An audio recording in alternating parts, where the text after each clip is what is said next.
There was a time when Sonic the Hedgehog was considered lame.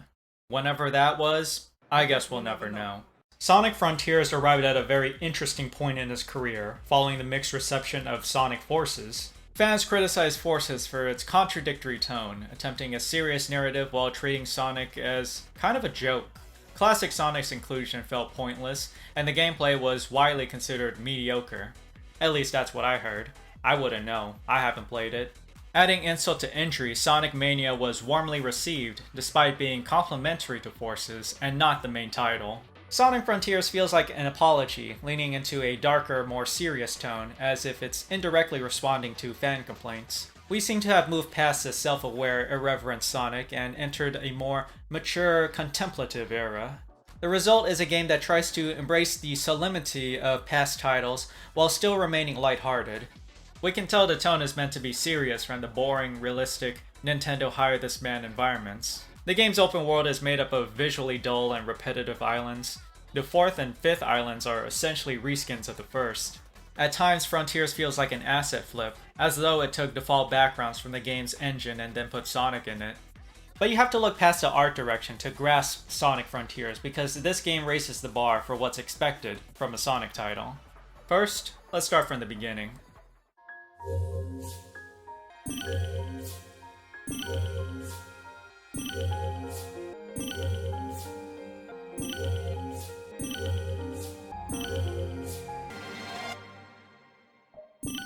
There are some growing pains with Sonic's movement. Controls are slippery on the ground and stiff in the air. Sonic often overshoots, making simple tasks into a challenge on its own.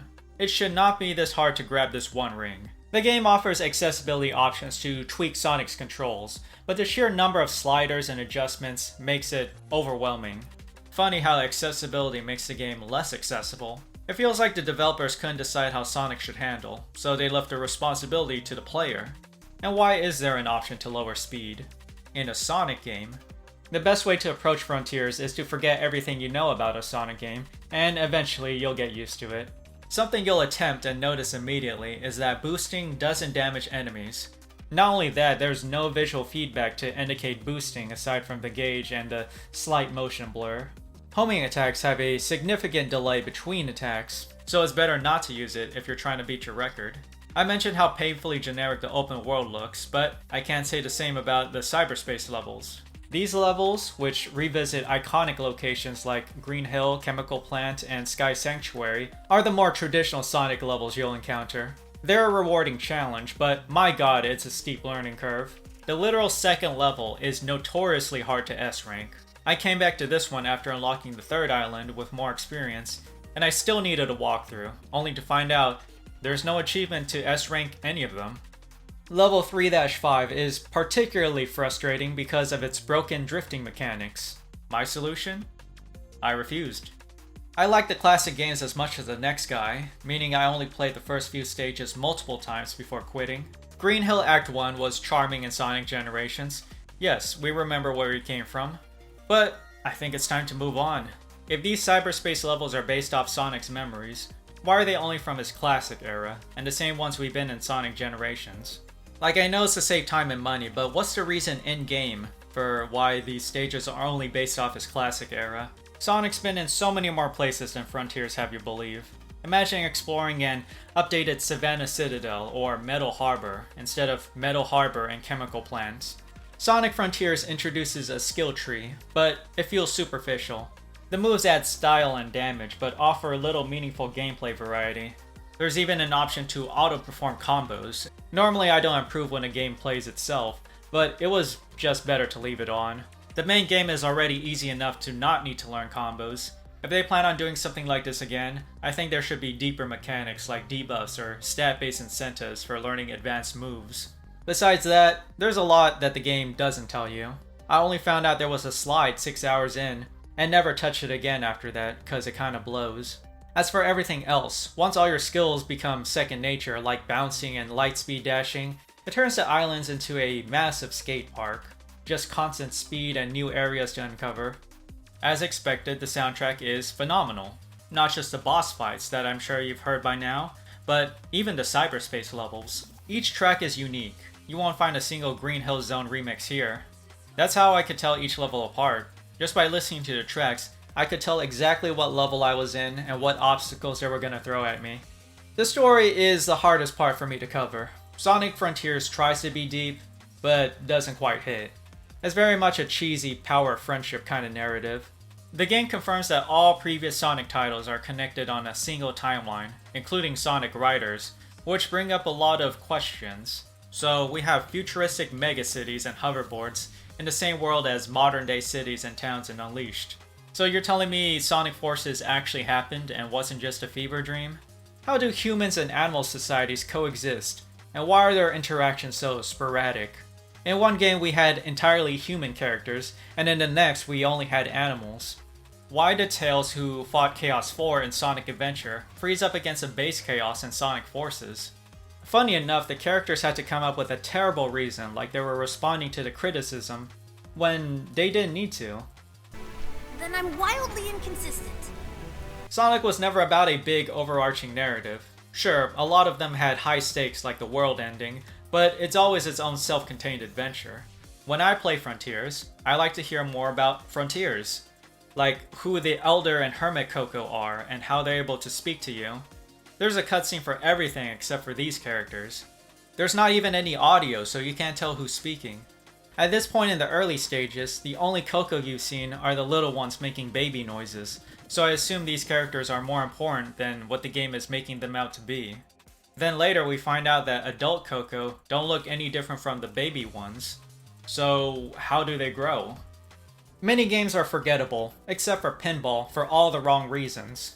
It was kind of endearing at first, but then it quickly turned into spite when I spent 20 minutes on this single minigame. You are forced to score 5 million points, starting from 100 at a time. It's like they were so proud of making a working pinball machine in Frontiers that they want you to spend as much time as possible on this. They could have made this into a separate mode in the arcade. It's funny because before you go in, Tails warns you. Little did you know you are about to face the most bullshit obstacle harder than any enemy before this. If there's any reason to not replay Frontiers, this is it. I can't sing this game's praises enough when it comes to the boss battles. They're simple button mashing, but the energy and spectacle is what makes it the best in the series. Unfortunately, the final boss is anything but that.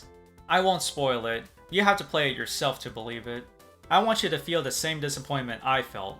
Take everything great about the boss fights, from the anticipation to the combat, and replace it with an underwhelming minigame. It just may be the worst boss fight in all of Sonic because of its high expectations. Even worse, the final boss can only be played on hard, as if it's some kind of reward. It's not just a fight itself, but the conclusion to the story felt rushed. All the build-up just for it to end abruptly. It doesn't capitalize on the new lore about the ancients or the future of the Coco. It felt like it was setting up future games than having an emotional payoff. For that, I'm giving Sonic Frontiers a 7 out of 10. But there is more. The Final Horizon update introduces another story, a separate climax featuring Sonic and his friends as playable characters. I'm glad we're finally able to play as other characters again. It's been how many years? This part is arguably longer than the main campaign and offers some of the best Sonic content in years. The difficulty spike went from baby's first Sonic game to requiring perfect mastery of the game's mechanics. No more hand-holding. If you remember the spin dash from Sonic Adventure and how busted that was, Sonic and friends essentially get that here. And as a reward, you can use it to skip huge sections. Oh. And if that wasn't enough, as soon as you unlock Tails' upgrade, it skips all of his sections. Holy crap, okay. Maybe it's not that great. Oh, but I can fly! Hold on. This is busted! Forget that nonsense. I've got unlimited power now. Holy crap! Is it cheating if the game allows you to do this? It feels like they want us to break the game. But that doesn't make things easier, as some of the cyberspace levels are made for spin dashing. This open-ended level design is something I've never seen in an official Sonic game before. It looks straight out of a fan game. Where's the last one? Dang. Alright. Wait. Don't tell me there's more?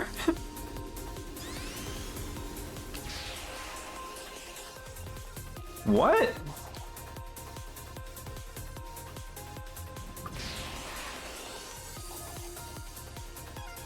Oh, crap.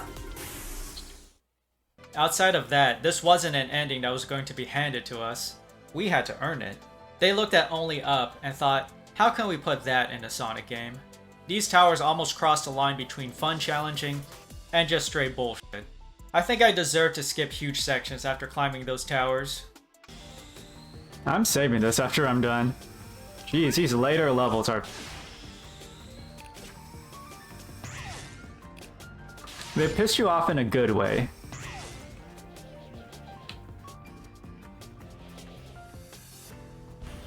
What? Okay, okay. Please, I just want to compliment this game. That's so far. What? Alright. Thankfully, I don't have to do any of that crap again. Oh, oh. We got it. Oh, please tell me. Oh, more fans.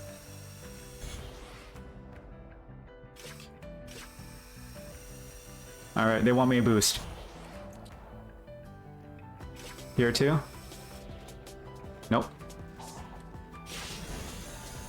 Goodness gracious. This better be it.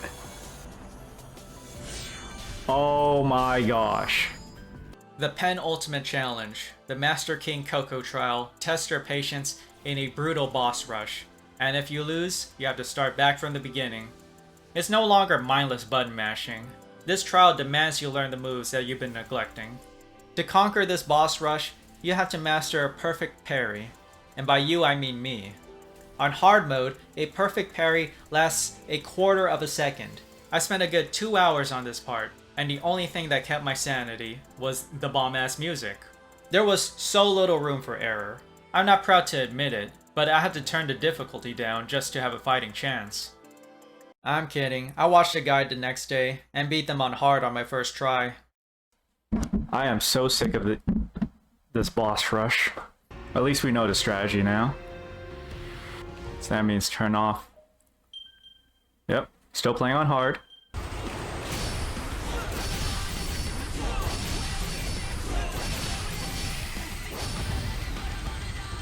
First thing in the morning, play Sonic Frontiers on hard.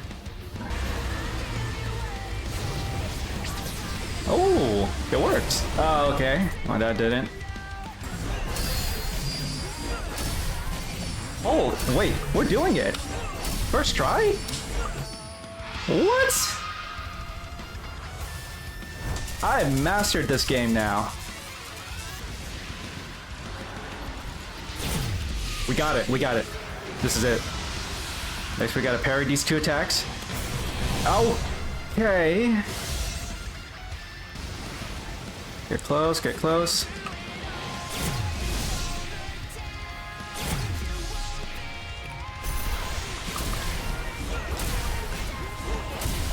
I'm a legend, I'm a legend. Don't worry about me. I got this. Oh, oh. We did it, we did it! We finally made it! We're gonna find our flame soon! Wow, we finally made it to the third boss. What the heck? How do... Asking for too much. Okay, I got it.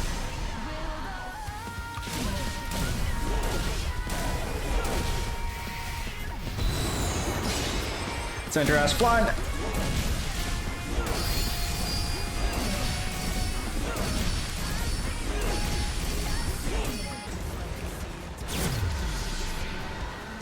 By the way, I want to remind everyone that this is still on hard mode.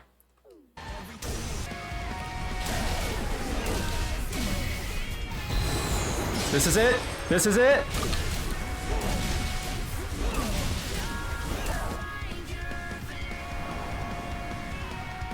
Oh my gosh, first try, too. Wow.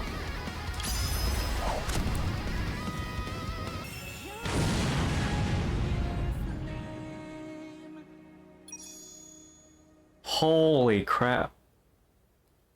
The new ending improves on the original, but still feels rushed. I would have liked at least one interaction with the Coco. We spent multiple cutscenes and janky minigames trying to help them find peace, and we don't even get a proper send-off.